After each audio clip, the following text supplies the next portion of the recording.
Buddy, welcome to the Snapchatters podcast. Next Gen Bizman on the Snaps. Brad Oldhouse here with you, and finally getting to sit down with one of my Snapchat heroes. And you've definitely come across them. For the very few of my listeners that have not, Chris Strub has been on a one-man mission to show nonprofits the power of Snapchat, but also to do good wherever he goes. Like I said, Chris Strub, you can find him at Chris Strub on the tweets, on the snaps. He's written a book about his entire 50 state travels with nonprofits, and I'm going to let him get into that. But he's also spent a good 50 days doing snap swaps, and I'm going to let him get into that too. So first of all, Chris, thank you so much for being on the show, man. I am thrilled, overjoyed, honored to be here. I've been a fan of the podcast for a while, and you've had some of my best friends on here, and I am thrilled to take a turn. Let's do this, Brad. That's awesome. All right, so Chris, we're just going to start from the beginning. For the few people listening that may not know who you are, let's maybe give them a better intro than I gave you. Yeah. Brad said, my name's Chris Strub. I am the first man to Snapchat in all 50 U.S. states. I accomplished that feat last summer, so in the summer of 2015. From May 15th to August 21st, 2015, I traveled solo around the United States and volunteered with at least one youth organization in all 50 U.S. states, including, of course, Montana. And it was a heck of a journey. I like I said, I traveled alone, but just to reply to something you said earlier, it was certainly not by myself, because I had the support of thousands, tens of thousands of amazing, amazing people from around the country and through the power of Snapchat and live streaming around the globe. So it's been a one-man journey in the physical sense of the word, but without the support of people like Brad and people like many of the people in the live audience right now, many of the people hopefully listening to this in the future, I never, ever feel alone. I'm always surrounded by support and incredible, incredible people, no matter what button I push on my phone, whether it's Snapchat or Periscope or Blab or whatever platform it is. So grateful to have developed what I believe to be the best audience around. I mean, just the greatest community I can imagine. So grateful for every single one of them. That's amazing. I want to get real quick. Let's go square one. What inspired you to get on the road in the first place? Because I really believe like this is the story that starts the story that I'm also after. You know what I mean? So what inspired you to get out there and start making? Of course, man. So I've told this story, like there's so many different lengths of versions of the story. So you try and pick how deep you want to go, right? I lived in Binghamton, New York for 10 years.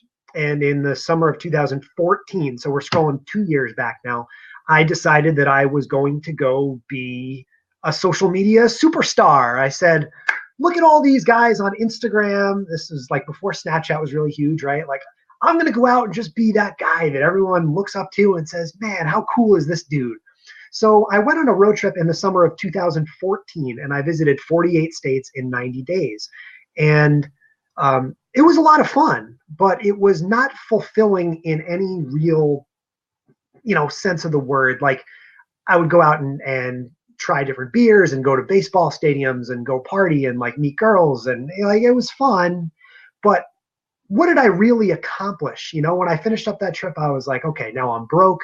I got a couple hundred new Instagram followers, great, but I certainly wasn't on that crazy popular level, So I regrouped. I moved to South Carolina. I became a pizza man. I literally ate some humble pie for about 6 months and thought things over a lot, did a lot of thinking, and said, man, that was a lot of fun, but how can I do that? How can I use that determination, that energy, that skill set that I have and make as big a difference in the world as I possibly can? What can I do to take my skills, my social media skills, my driving skills, and really just my heart and my determination to make a big difference? And there were a couple of events that occurred in my life during that time period that sort of spurred me on to tackle a trip like this.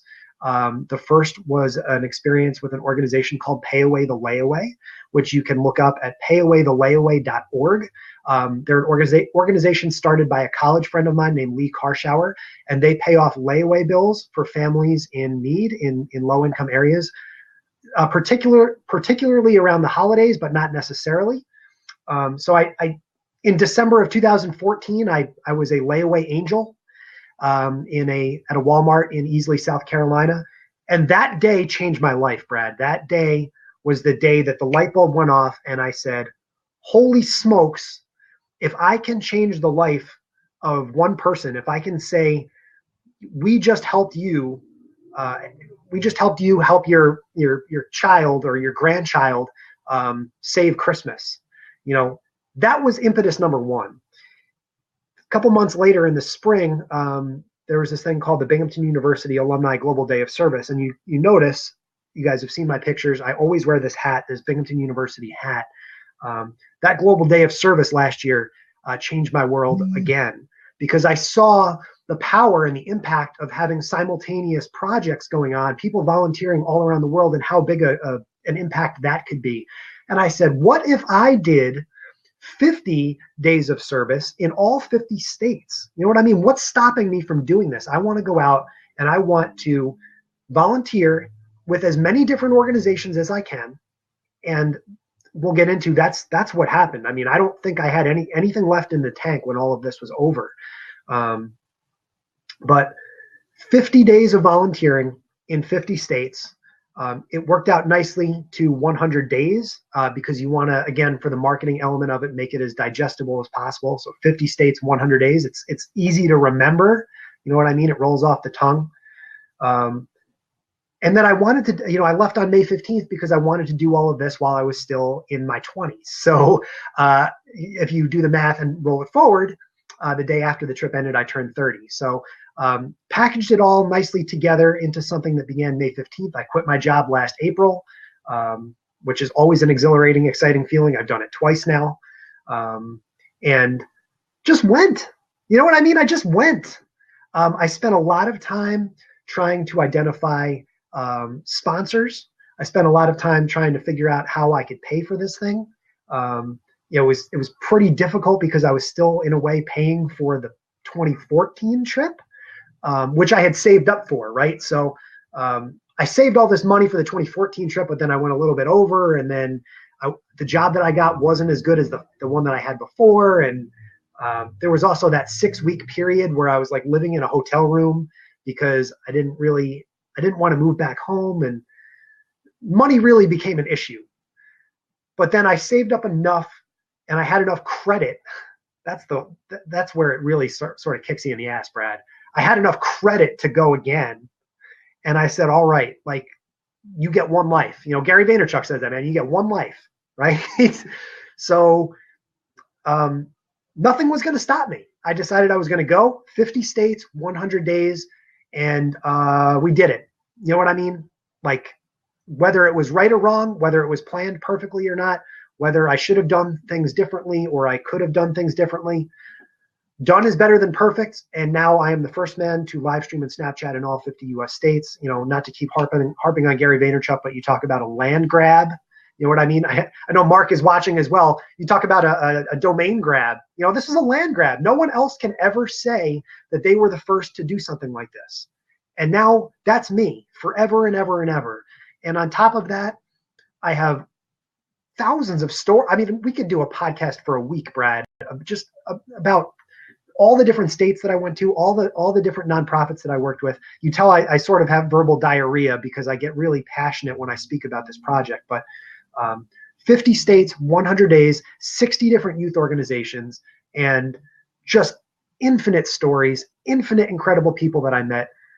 Thousands of, maybe not thousands of kids, but definitely hundreds of kids, thousands of people that I met through social media, and just so much good that I want to do with my life that I can't necessarily put my finger on how exactly that's going to play out, but damn it, I'm going to keep trying. So here I am. I'm so thrilled to be here, and I'm so grateful for every opportunity that I have to talk about how I'm just in this endless pursuit of achieving these goals that aren't necessarily tangible, that aren't necessarily even achievable, but I'm just going to keep pushing and pushing and pushing. How's that? That's amazing. Great job. You totally crushed it. That was great. I believe that everything we do has an impact to somebody. You know what I mean? Like, and I saw, I'll end up editing this out, but I wanted to address it because I saw it in the chat that my buddy Jerry was, saying something about, and I don't know, Jerry, you might have to re-ask your question, because I think in the context of what we're talking about, I'm not sure if your question is quite relevant at this moment. But I just wanted to say that, good content is really subjective. It's, you're going to identify with people and you're going to cling to their stuff, and it's going to be good for you. What's good for them and you might not be good. It will not 100% guaranteed will not be good for 100% of the people on this planet. It's just the way it is. So don't worry about putting too much energy into judging good content or not. Just connect with the stuff that really speaks to the heart, and then you know what's good. So now that I can move past that, Chris, the book. So you took the trip, Yeah. you met the folks, you put in the miles. Why the book?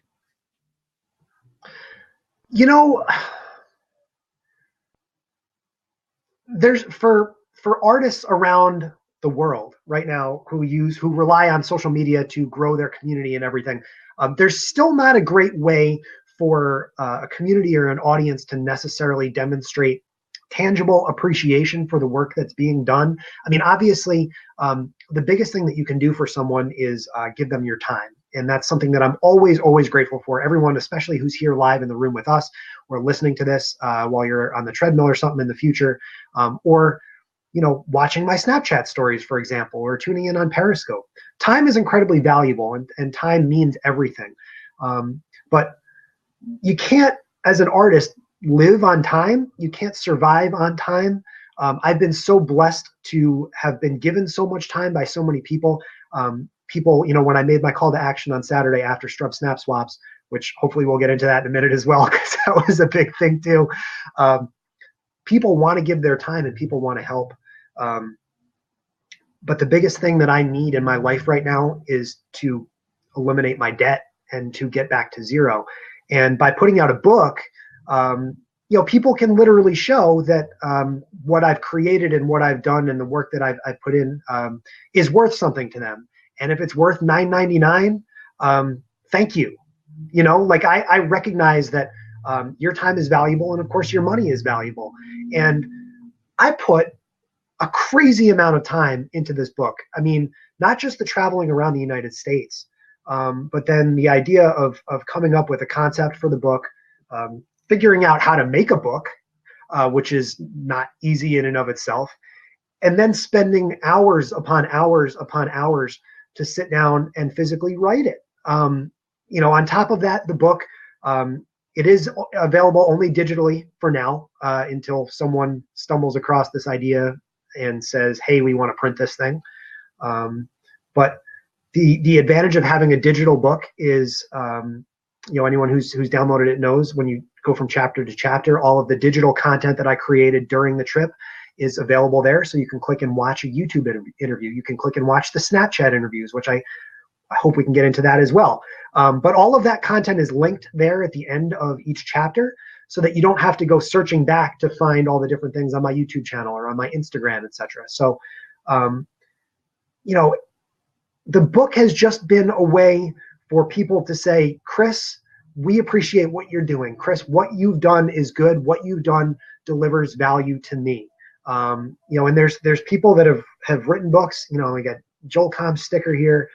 Joe Wilson's. I'm wearing Joe Wilson's shirt today. We've got a couple of books that I actually bought recently. I think we all know who this guy is, Gary Vaynerchuk. And then I know, right? And of course Caleb Maddox, and Caleb was part of Strub Snap Swaps. So, I buy these books because, not necessarily because I want to sit down and read them immediately, but because I have sincere, tangible appreciation for what these artists and what these inspirations have done for me. So for me to go out, and I'm not on the book squad. I didn't get sent a book. I drove to a bookstore and bought this book because I believe that Gary has delivered that much value to me in my life. You know what I mean? I went on Amazon and I bought this book because I believe that Caleb Maddox has delivered that much value to me in my life. And it's a difficult equation for people to see sometimes. You know, like, you can support me, you can allow me to continue to do more of these things, you can encourage me to do that by getting my book.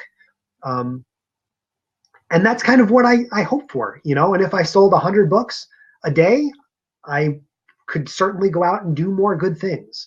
You know, I'm not at that spot yet, but opportunities like this to come on the Snapchatters podcast, to be on Livestream Stars next week, 2 weeks from now, these sort of things really help, because exposure matters, attention matters, time matters, because eventually that does turn into to dollars. And I'm very slowly and carefully figuring out that equation.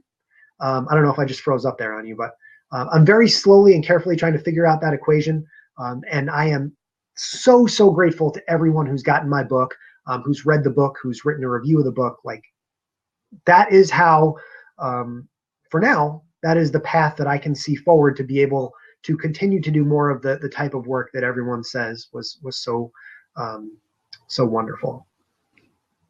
I know it looked like it froze. I was literally just so sucked into what you were saying that I was just like zoning out. Like, yeah, it was amazing. You crushed it, man. It was great.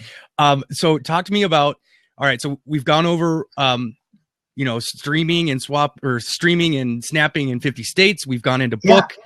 Let's talk about what you've just done on Snapchat, because not only has absolutely nobody done it, but I don't think anybody else on the planet has the balls to even attempt it except for you. So you tell us all about the swap project that you've done for the last 50 days. Well, you know, and Brad, before I even get into it, I want to say thank you again for being a part of it. I thought that was super exciting that Brad had a chance to represent the great state of Montana. And I do want to give a special shout out to the National Coalition Building Institute in Missoula, Montana, which I visited right before July 4th of last summer. It was such a special experience to me, and you guys can check them out on Twitter. It's at NCBI Missoula, and what they do is they bring training sessions. They have kids, teenagers who travel around the state of Montana, which, by the way, is not very small, and they will actually provide sensitivity training at high schools and even some businesses and stuff around the state of Montana. So I really wanted to create a second project as I continue to sit here in Watertown, New York, that allowed me to retell some of the stories from last summer. What really meant the world to me is that appreciation and that recognition that the Strub Snap Swaps project was very, very special, and it was very fun, and it was very exciting and awesome. But it was the second most important project that I've done in the last year. Far and away, the most important thing that I've done is worked with the kids last summer around the United States and brought specific, tangible attention and video content to all of those organizations last summer. That said, on February 27th, I started a thing called Strub Snap Swaps, which was a series of 50 Snapchat swaps in 50 days. Looking back in retrospect, I might not have done each one for a 24-hour period, because that literally left me going 24 hours a day. That you guys have seen. If you watch me on Snapchat, you've seen me sitting in this chair with the Long Island map behind me. And when it's not the middle of the afternoon, I would have my rocks glass and pour a little whiskey and say thank you to the snapper from the day before, and then turn the keys directly over to the next person. And it was one big string after another. It was like a big chain, like we were all holding hands around the world. And it was an incredible community building experience. It was such an eye-opener, for me in many ways, but for the audience to get a chance to meet so many of these people that I have been connected to around the world. Not just here in the States, but people like Chocolate Johnny and Victoria Taylor and Sarah Moore, Tristan Griffiths, My Dirt, all these people from all around the planet got a chance to take part in this experience and got to meet all of my friends. And I know we did Chat Snap yesterday. This wonderful, wonderful Twitter chat about Snapchat, hosted by our awesome friend Chris Gillentine. It's every Wednesday at 2 p.m. Eastern, and I know she's here watching. So make sure you check that out every Wednesday at 2. But whoa! I'm on Next Gen Bizman Snapchat. Holler! That's going to be so bad for the podcast, but whatever. we're Snapchatters. That's what we do. So for 50 days straight, for 50 days straight, I swapped my personal Snapchat account with 50 different swappers from around the world. You can read more about it at teamstrub.com. I promise you, I am working on getting as much of the video up as I can as possible. But the project featured some of the most popular Snapchatters in the world. You know, we're talking Vincenzo Landino and Brian Fanzo and Brad O, like just all of the big names in a row. Just 1, 2, 3, 4, 5, just over and over and over. And it was exhausting. It was mentally exhausting. I will tell you personally, it was physically exhausting. There were certainly a lot of days. I think I'm still recovering from drinking this. Brian Fanzo, if you're listening, I'm holding up this crushed can of Monster that just put me on my ass that day. But it was so much fun to get out there and live the lives and try and put on a good show for the audiences for each one of these Snapchatters. You know, I say in my Twitter bio, Brad, that I'm a Snap chameleon, because that's what it felt like. That I would go on, and it was almost like I was performing in a different venue every day. You know what I mean? Like I wanted to try and model my style to what I was stepping into. You know, so there was no one way to approach a Snap swap for me. I didn't just jump on and just say like, oh, this is me. Hello, hello, hello. Like there was always that twist. There was always that local flavor, you know, and when you go see, you know, I know, Brad, you like going to concerts, or, you know, you go see a comedy show. The one thing you always hope for is that artist gives a little love to the place where they're at. You know what I mean? Like Bon Jovi wants to fly to Montana. That's great. But for that 2 minutes that he's going to open and he's going to talk about his experience in Montana, like that's really, really special to you. You know what I mean? So that's what was so special to me, that I could give back that individualized appreciation to each person and each swapper along the way, you know. And I always tried to say kind words about everybody. You know, it was really, really special of each one of these swappers to take their time to give back to me. And so I, of course, wanted to try and do my best to give back and show appreciation to them. What are some of the Strub swap snaps that stick out in your mind? They can be positive, there could be emotional, maybe there was some negative. Let's kind of peel a few layers back behind what people got to see, and maybe kind of take us through what's going on in your heart and in your head. Give us some impactful moments.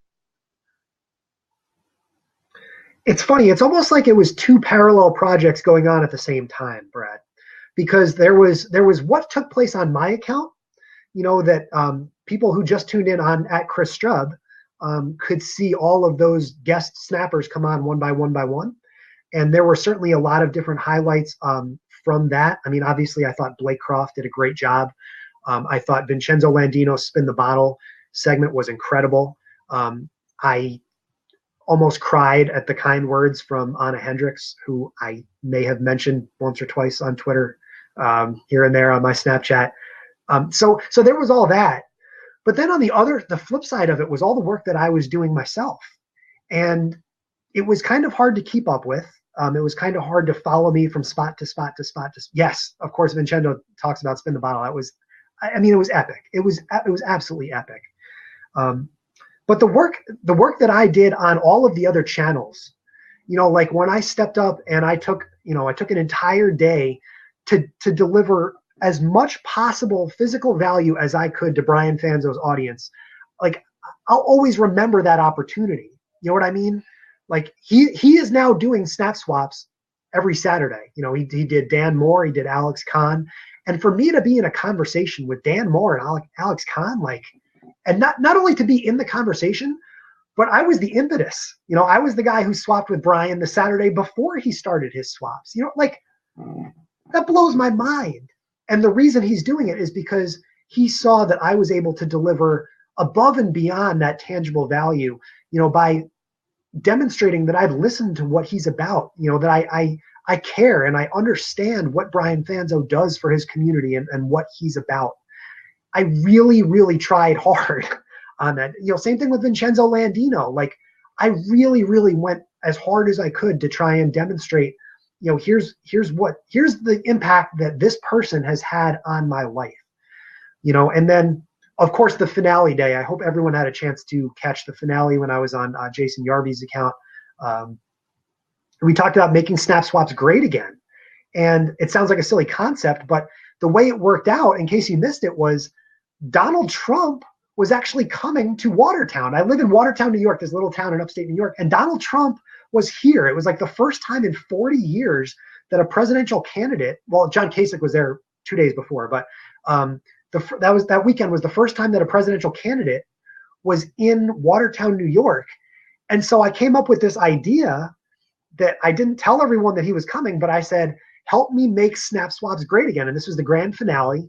And I asked people to send me their videos imploring me to make snap swaps great again. And I had over 30 people from around the world, people from the project and people not in the project, send me these hilarious videos that said, Chris, make snap swaps great again.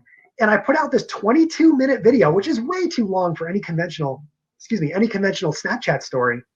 But it turned out great. I never go back and rewatch my own stuff, but this project has taught me so much about how you can create a compelling story on Snapchat and how you can include the audience and how you can include their words and their ideas and their imaginations to make your own story better. And that's a thought, that's an idea that I thought that I understood before this project started. And that's why I gravitate so much to Blake Croft, which if you're listening to this and you're not following Blake Croft, you're going to want to do that. He's Blake C432, and you need to listen after this podcast is over to the Snapchatters podcast with Blake Croft, because he is a legend and icon, and he is probably my best friend on Snapchat. So just the idea of appreciating the community and the idea of giving back and doing good things for other people, that's what Strub Snap Swaps to me was really about. Was I could go on some accounts, with people who had smaller audiences,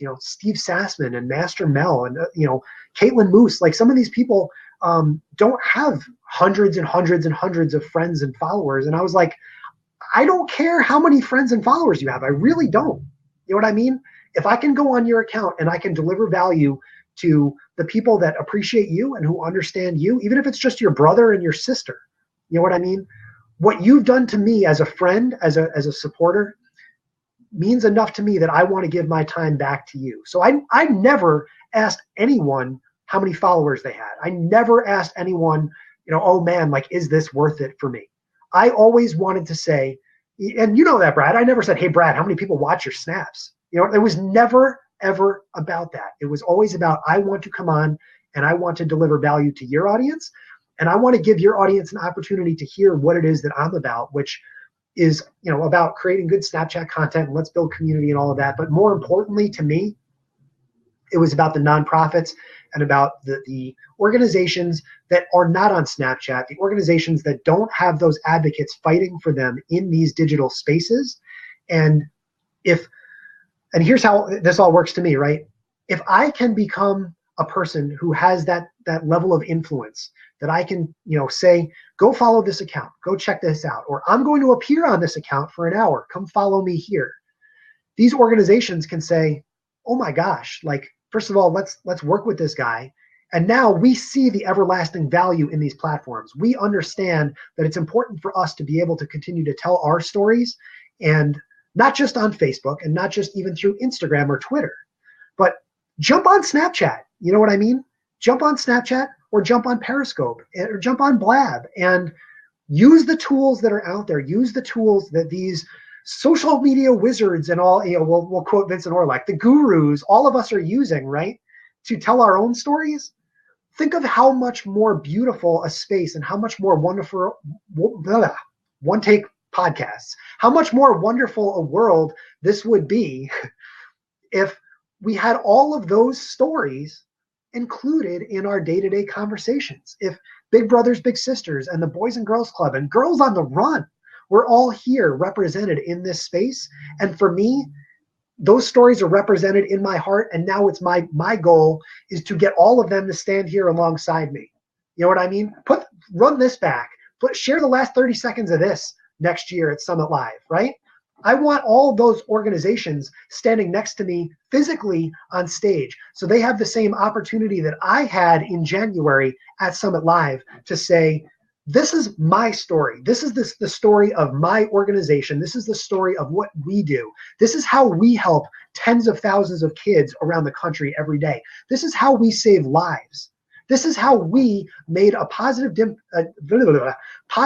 impact in the lives of kids around the country and conceivably around the world every day. Those stories are taking place. Just because you're not hearing them on Snapchat doesn't mean that they're not there. And so for me, my life is kind of a hodgepodge.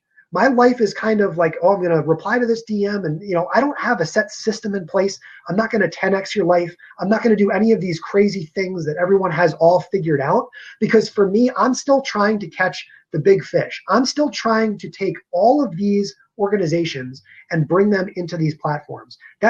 There is no easy way to do that. There is no plan. There is no strategy. And what I get so often is, here's how you can do this, and you should be doing this, and you should be doing that, and you should be doing this. And I'm like, yes, I want to do all of those things, but if I can inspire you to do some of those things, you know what I mean? Like, if instead of saying, hey, Chris, like, try this idea or try this idea, maybe hearing my story and hearing how hard I work at all of this stuff all the time inspires one of those people to say, you know what? I went to my local chapter of Big Brothers Big Sisters, and I did an interview on my Snapchat channel. Chris, go watch that. Go share that with your audience. You know what I mean? If my life can become, if I can become that guy who's just sharing all of the good things that are taking place around the world on these new channels, you know what I mean? Like on the podcast, I just did the mic drop animation, right? Like, I want to be the one who can help amplify the good things that are taking place in the world. You know what I mean? And I know I've had people tell me that I've inspired them to do good things. I've had people tell me that they've gone out and done things and acted in certain ways and done things differently in their lives because of what I've done. That means the world to me. And I don't know what the path is to be able to keep doing that, but I know it starts today at 1 p.m. on the Snapchatters podcast. You know what I mean? Like, I want to keep pushing. I want to keep doing all of these things that I'm doing. And maybe that doesn't look organized or happy, or maybe it doesn't even pay my bills. But damn it, I'm going to keep trying, and I'm going to keep doing everything that I can do in my power to move myself in that direction, to continue to be able to wield that influence and continue to get my messages out there to the world. What would you say would be the ultimate goal for Chris Strub, either personally or as a personal brand, or eventually leading into whatever this is going to lead to, right? Like, I mean, as you said, you're really putting the control in the hands of your community, which you've done a great job of not only creating yourself, but also keeping them engaged, getting them on fire, helping them and pushing them to get involved. What's that final iteration for Chris Strub? What does it look like? Yeah. I mean, hey, I've been thinking a lot about this, man. Like, I want to be John Lennon, John Lennon. I want to be Ellen DeGeneres. I want to be Bill Gates. I want to be able to bring along a community digitally. You know what I mean? And who knows? Maybe it turns into Forrest Gump, where there's an army of people like physically following me, right? But I want to be able to walk into. Here you go. I want to be able to walk into the White House in Lincoln, Nebraska, which is this wonderful after-school program. It's one of the leading after-school programs in the nation. When you walk in the front door, they have a wall, and there's all these pictures dating back to the 1980s. It's physical, daguerreotypes, right? Like, they slide around, and the executive director, his name is Bill Michener, and you walk in, you get a tour from Bill, and he'll point to the photos on the wall and be like, here you go, this person and this person died, and this person was right? I want to reach a point in my life where I can say, I want to jump on an airplane and go to Lincoln, Nebraska, and I want to be able to, take my Snapchat out and say, like, Bill, here's a check for $50,000. And what we're going to do is create this 30-foot wide video screen that you can go up and you can, slide across like John King on CNN, and you can now tell these stories interactively and digitally. And you can have the same thing live on your website so that people can learn about the lighthouse and about all of these stories that you tell every day in person. You know what I mean? I want to be able to help all of these organizations tell their stories and inspire them. And while money has not been my goal, I can see how money would allow me to bring that power and that influence to these organizations more easily. So if I can work my way up to having that level of income where I can be, the pimp my ride guy of nonprofits, or I can be the publishers clearinghouse for a nonprofit that I walk up to big brothers, big sisters of the Black Hills and Rapid City, South Dakota. And Nicole Burdick is there fighting her ass off to try and get a grant to get her deck revamped. And I say, you know what, Nicole, because Team Strub is behind this, we're going to fix your deck. You know what I mean? Like, I want to be John Taffer and just say, like, 48 hours later, it's done. Now we're bringing that magic, that incredible power that I know is possible here through social media. I know that these things can be done. I can envision it in my head, and I've put in the work. Damn it, I've put in the work. You know what I mean? And I will continue to put in the work. No one's going to outwork me to do this, but until that day, I'm going to keep pushing. I want to get to that point. I want to, as Joel Comm would say, do good stuff. You know what I mean? And I want that to be tangible. I want to be able to walk up and say, here you go. This is a problem that you're experiencing in your community. And now, because of the community that we've built, this community that did just, not because they didn't want to, but because they didn't know that these problems were here, they're going to help. Whether it's $1 at a time, a $5 donation, a $10 donation, and I'm not sure how this is going to work in the future, but knock on wood, I got a lot of years ahead of me, man. And this stuff is not going anywhere. Maybe these platforms are going somewhere. I got to hurry up and download my Catch stuff from last summer before all that disappears too. But Meerkat might disappear, Catch might disappear, but damn it, Brad, I'm not disappearing. You know what I mean? And I have this goal, I have this dream, and whatever iteration that turns out to be on, whatever platform that's on, whether that's on Snapchat 4.0 or Facebook or Instagram, or I don't even care if it's not on social media. You know what I mean? Put me on Larry King Live. Like, whatever platform it needs to be on to make these stories omnipresent and to let people know of the struggles that are taking place at these organizations around the United States, that's what I want to do. I'm not a Snapchat enthusiast. I'm not a Periscope enthusiast. I'm a change agent. I'm Team Strub. You know what I mean? I want to be that guy that leads an army of people to make positive change in the world. And if Snapchat is the best way to do it, boom. If Periscope is the best way to do it, then let's jump on Periscope. If it's Meevee, then crank up the Meevee train. You know what I mean? I'm ready to do it. I don't care what button I have to push to make it happen. The only button that matters is this, in my heart and in my brain, and knowing that I'm not going to give up on this goal, as silly as that sounds.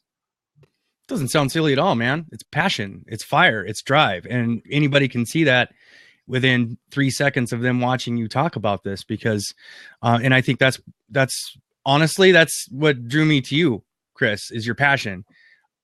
When I talk about things that I'm passionate about, that it comes out in my speech and my words and my tone and my inflection and my body language. And that the same goes, I think, maybe for every human, but for you, especially right when you start talking about the why is really what turns that magnet on and brings people in. So good job on you, man, for going all in on your passion. You know, Brad, like it's when we talk about community building, that's what Strub Snap Swaps was about. You know what I mean? For me, that's what my road trip last summer was about too. I know that I've built a community. I know that I've established this incredible community. And just because you can't see them doesn't mean they're not there. You know what I mean? I have literally hundreds of nonprofit organizations out there that recognize, and they saw firsthand because I was there. I was in their office. You know what I mean? I was there pulling weeds in Anchorage, Alaska. I was there in the office in Honolulu. I was there in Tucson and in Las Cruces. I was physically in all of those places. So they know, they've seen the passion in my heart. They recognize that, yes, there is value in being on your phone. There is value in telling your story through these different channels. You know, just because they're not there, just because the Big Brothers Big Sisters organizations around the country aren't viewing my stories on Snapchat, doesn't mean that they don't believe and they don't recognize the power of having their story told over and over again. But they will. You know what I mean? And it's podcasts like this. It's every time, you know, my Snap code gets downloaded on Ghost Codes, or every time someone retweets something that I put out there, it's growing. You know what I mean? My story is growing, my influence is growing, and through my story, through my personal passion, the stories of these organizations gets told. Every time someone opens up my book on their Kindle, and every time they turn to page 42 and they read about, you know, Impression 5 Science Center in Lansing, Michigan, that's crucial. All those organizations will tell you the same thing, that their goal is the same as mine, really, to tell the story of their organization, to raise awareness, and to hopefully increase volunteers and to increase donations. I'm just doing it in a way that I still believe is a little bit ahead of their time. But I feel like this guy that's, you know, you see the strongman competitions where they attach whatever to their back and they just drag. Like, you know, there's a lot of entrepreneurs on these channels that want to drag, you know, the popcorn shop down the street onto Blab or onto Snapchat because they're going to make a couple $100 because the owner is going to pay them to do it, right? That's not me. I want to drag the Boys and Girls Club of America onto Snapchat, whether I get paid for it or not, because I feel like those, you know, by not doing it, this is the real kick in the ass for me, Brad, right? And I'm sorry if I'm just going to keep talking. I hope your podcasting equipment continues to work, right?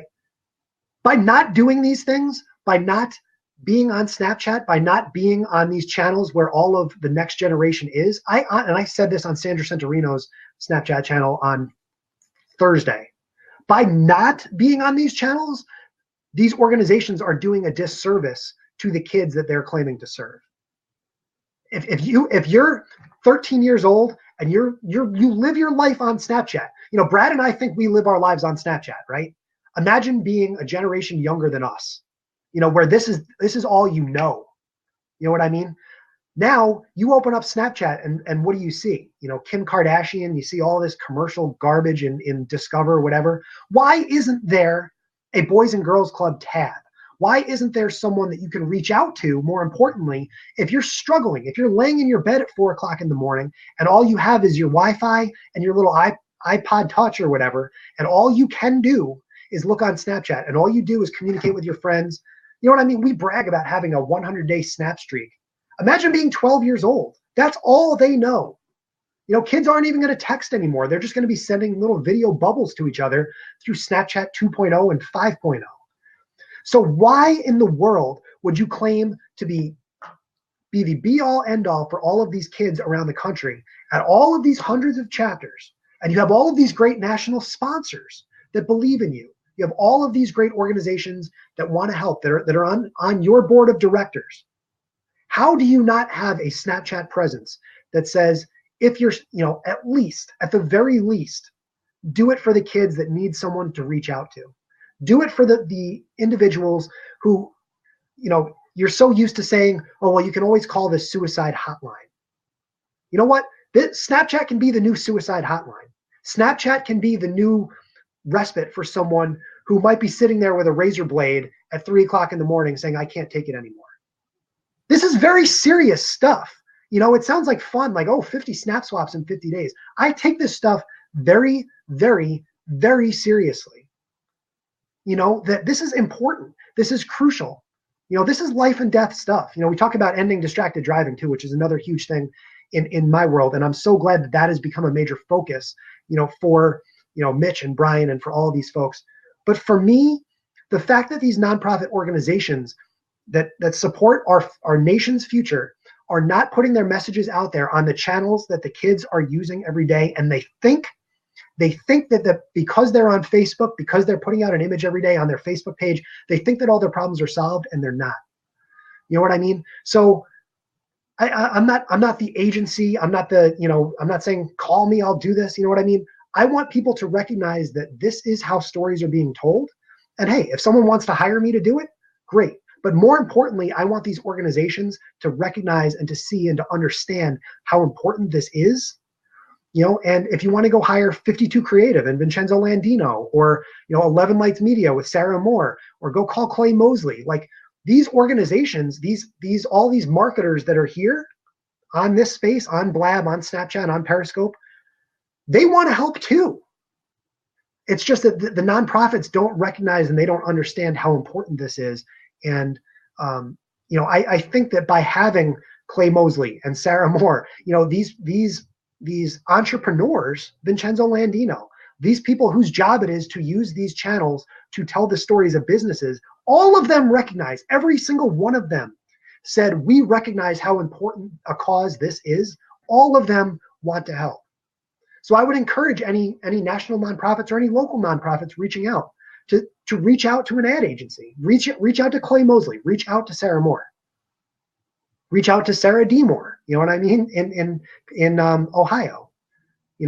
These people who you think, you see social media marketing world, and I hate that misnomer, because so many of the people there think of these things these days as more than just marketing. It's about changing the world. You Brad, you saw how many people from the Strub Snap Swaps project were hanging out in San Diego. I know that they want to help in their hearts, but this is a two-way conversation. And trust me, I've had these conversations with the nonprofits themselves, but we need to continue to have these conversations, because until they recognize how important this is, they're not going to take the leap. They're not going to say, yes, let's get on Snapchat. We get so excited when we see Cinnabon is on Snapchat. Well, I'm going to get that excited when I see the Boys and Girls Club of America is on Snapchat. That's when I will smile. That's when I will say, we did it. That's when I will realize that we've moved the world in the right direction. And that's a lot easier said than done. But every day, every interview that I do, every time I sit down, every time someone watches my Snap story, we take a step closer. And that's what makes me keep going every day. That's why I don't give up on this dream. That's why I'm not the junior marketing manager at Coca-Cola or something right now. That I would rather spend my time and my energy fighting for this than make 70 grand somewhere in Atlanta. You know what I mean? Not that I got offered that job, and I might even take it because I'm kind of broke. But that's the idea, right? I spend most of my time and my energy focusing on trying to get these messages across. And based on the outreach that I've gotten and the growth in my Snapchat audience and my Periscope audience and the messages that I've been getting lately, I know that even though the money's not there and the book sales aren't there, my message is right. And that's all I can believe in.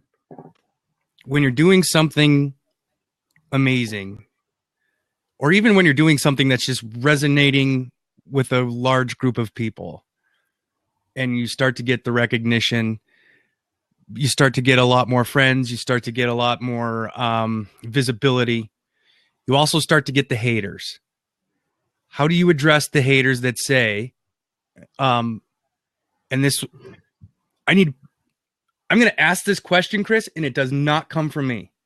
You got it? Okay, sure. But I got to ask it because I feel like there are times when I defend a position for a friend that I believe in, but I need you to answer them. What do you say to the people that say he's doing the good work so that he can get famous? I'm doing the good work to help the hundreds of kids that I met around the country last summer. I'm doing the good work for Abby in Cheyenne, Wyoming, who wants to be president. I'm doing the good work for the hundreds of kids in Peoria, Illinois that don't have a match at Big Brothers Big Sisters in Peoria. You know what I mean? And if you think that I'm famous in any way, I can show you my American Express account that's overdrawn by almost $20,000. You know what I mean? If I was doing this to get famous, I don't think I would have gone last summer on my own dime to put myself in extraordinary financial debt. I've sacrificed my entire personal being. I gave up a job in Binghamton where I was a social media director. I was making very good money to go out and, like we talked about at the beginning of this podcast as well. In 2014, I went out and Brad, I did want to go out and get famous. I told you that before you even asked this question. I wanted to get famous in 2014 by becoming an Instagram superstar. I was like, oh, give me the selfie stick. I'm going to go stand in front of the White House. Like, Jesus. That's not life, man. That's not life. I'm too old for that garbage. I'm here to make a difference. And if you've watched my Snapchat stories, if you watch me on Periscope, if you go back and watch me on stage at Periscope Summit, aka Summit Live now, tell me after watching me that you don't think that I'm there to represent all of those organizations that need help. You know what I mean? Tell me when you look at my call history, when I show you some of the emails that I've had with these nonprofit organizations, that all I want to do is go and tell my own story. You know what I mean? I got offered a speaking engagement at a national convention for one of the major nonprofits that I mentioned during this podcast. And I really wanted to go. You know what I mean? And I'm not going because they weren't able to pay my physical cost to get there. You know what I was going to charge them to speak at this weekend-long event in June? Zero. You know, there's no speaker fees. There's none of that. The reason I can't go is because I cannot charge another flight to my credit card. I physically cannot charge a flight to my credit card because it's so physically overdrawn that I don't have the money to go. The reason I live here in Watertown and not in South Carolina anymore is because I couldn't afford to live in South Carolina anymore. So I found the only job that was offered to me and I moved up here.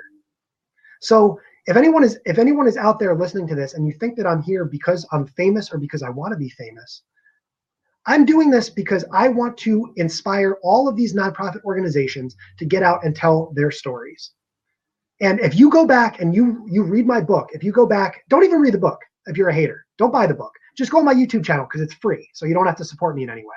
Go on my YouTube channel and watch any of these interviews with these organizations where I woke up the day before in the backseat of my car and I smelled like crap. I looked like crap because I was wearing the same shirt every day. You know, go back and watch my interview with Kristen Hinker at Youth Emergency Services and Shelter in Des Moines, Iowa. I was at every single one of these organizations to show them what it's like to be able to tell your story through these new channels. So when I go to Big Brothers Big Sisters in Memphis, Tennessee, and I hand my cell phone to Susan and I say, here's how we do a Snapchat interview. Well, you know what? In 2 years, when Snapchat interviews are all the rage and that's everything that's going on and every organization is on Snapchat, the same way every organization, they didn't necessarily need a website at the beginning, but now everyone's online. They didn't necessarily need a Facebook page at the beginning. Now everyone's on Facebook. Give it a year, give it 2 years, and see how many of these organizations and how many of these businesses are not on Snapchat anymore. And who is the guy who was there to show them how it's done? Who is the guy who was there to say, I want to show you how to do this? You know what I mean? Like, that means keep going. Oh, Brad is going. I put in, you know, when Brian Fanzo talks on his, you know, his Periscopes and his blabs about how much free work he puts in, and Gary Vee talks about how many episodes of Wine Library he recorded, you know, before he got to where he is now. How much free work have I put in? How much of my life, how many hours of my formative years in my 20s could I have spent being another brick in the wall somewhere? But instead, I chose to go out, and like I said, I learned from what I did. I learned from the mistakes that I made. I learned from the experience that I had in 2014. And I said, how can I take my experience and turn that into something that does a shocking amount of good? So if you think that I'm here to become famous, I want you to call Sarah McDowell at Big Brothers Big Sisters of South Central West Virginia and ask her how she felt about when I visited. I want you to actually call any of the organizations that I visited that got a day on television because I was there. How many of the 25 times that the news crew showed up to this nonprofit organization on a random Tuesday where nothing else ordinarily would be going on, that they say thank you? I get handwritten notes from all these organizations that say, thank you, Chris, for coming. Thank you for showing us the way. Thank you, Chris, from Youth on Their Own in Tucson, Arizona, which now has more volunteers coming in from around Tucson who heard of their organization from me. They're getting donations. They're getting in-kind donations. They're getting food donated when they run out of food because I gave an opportunity to Kristen Connor to speak to my audience on Snapchat about Youth on Their Own in Tucson, Arizona. So tell me to my face too. Don't go telling Brad, and don't go talk to Joel Comm or Brian Fanzo or Vincenzo Landino or whoever else. Because if there's one thing that I'm not, I'm not hard to find. You know what I mean? Boom. So if you have criticism for me, I'm right here. I posted on my Snapchat story last night. I'm going to be on the Snapchatters podcast at 1 p.m. tomorrow. You know what I mean? You can tweet me every time. I don't know that there's ever a tweet other than the avalanche that I got yesterday during Chat Snap that I don't reply to. Send me a snap. My snaps are open, guys. Send me an Instagram message. Send me a Facebook message. Brad, you know what? I'll put my mailing address if they just want to send me a letter and say, you know what, Chris? I think you're a jerk. I can't believe you're doing this. It's fine. Because you know what?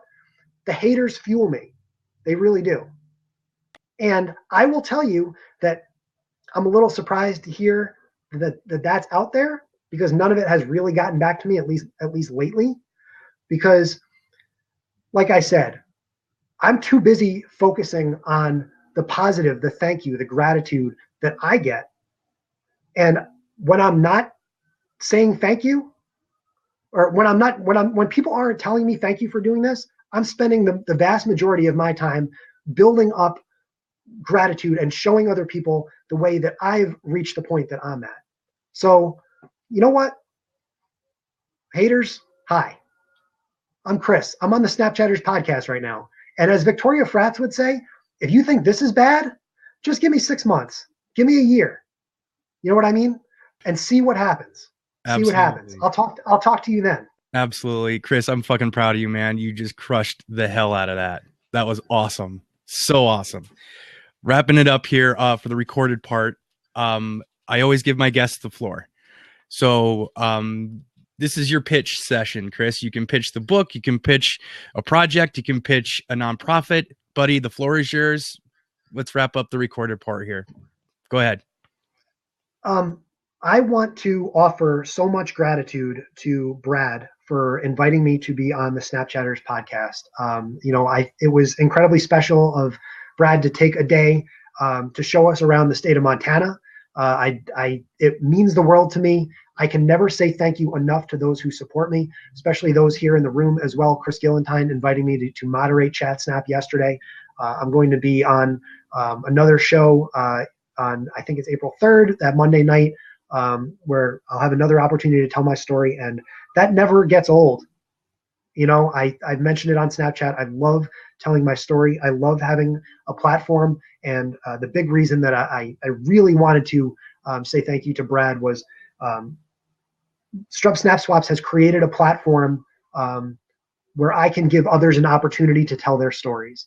The second coolest thing I've ever done was give my friends an opportunity to tell their stories, because for 100 days, my story was the story of all of the nonprofits around the United States. And, you know, that means the world to me. You know what I mean? To know that my story represented big brothers, big sisters of Rapid City, South Dakota. My story represented all of these organizations. And if I'm going to sign off in any way like this, I want to say thank you, Brad, for representing the National Coalition Building Institute in Missoula, Montana. So I would like everyone to go follow NCBI Missoula on Twitter. Check out what they're doing. Go to their website. I think it's ncbimissoula.org. When I was there on July 2nd or 3rd, I think it was July 2nd, I was able to paint in big, giant, multicolored letters the words safe space on their front windows, which I don't know is a project that they would have necessarily done if I wasn't there. The Missoulians showed up, and they were able to get a story about that project in the Missoulian, which is the big newspaper in Missoula. So I am grateful to NCBI Missoula for having me on that day. I am grateful for Brad for continuing to help me tell the story of NCBI Missoula. And I am grateful for all of the wonderful people like Kim Spurzum who are out there dedicating their lives to helping youths feel safe when they come out of the closet and when they have questions about their gender identity or the different struggles that they go through as youths. That LGBT concerns, as a straight advocate, don't get me wrong, LGBT concerns are huge for me. So for me, to have Nikki Silva come on to give me an opportunity to talk about the GSA in Hawaii, and to have Vincenzo Landino give me an opportunity to speak about True Colors in Hartford, Connecticut, to represent the state of Connecticut. These issues really, really matter to me. The same way they matter to Robin McCallan, the same way they matter to Kalana Chang, the same way they matter to Kim Spurzum.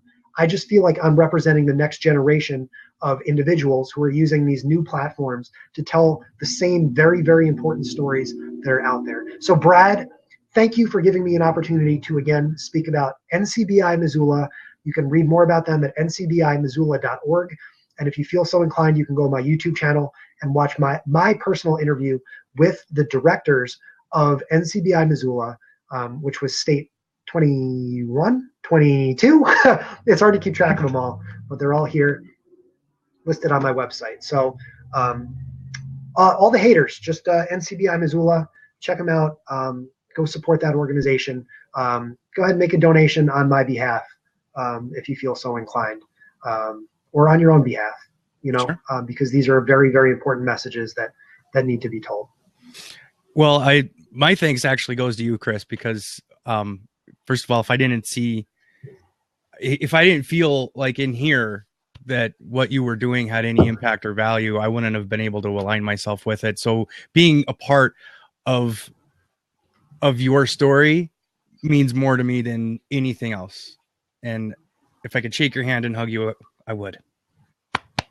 Well, that's my fault, man. And if I had what's the song? Wait till I get my money right. If I had,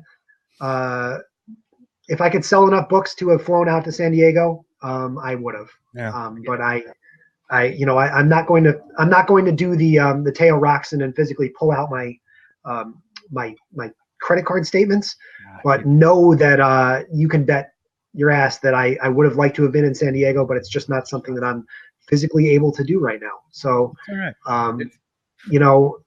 The more I can tell my story, the more the deeper connections that I can build, around the country and around the world. Hopefully, I'll have the opportunity to do some of those things in the future, and I'm just in the process of trying to figure it out. So, I want to. We'll sign it off here with this.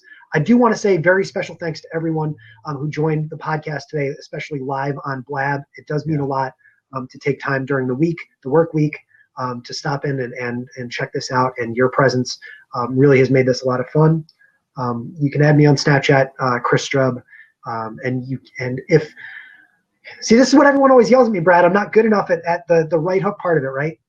If you go on my website at teamstrub.com and click get the book, you can get the book. You can support me, and support the stories and learn more about 60 different youth organizations from coast to coast, around the United States that I personally visited last summer. I can't wrap it up any better than you just did. Awesome. So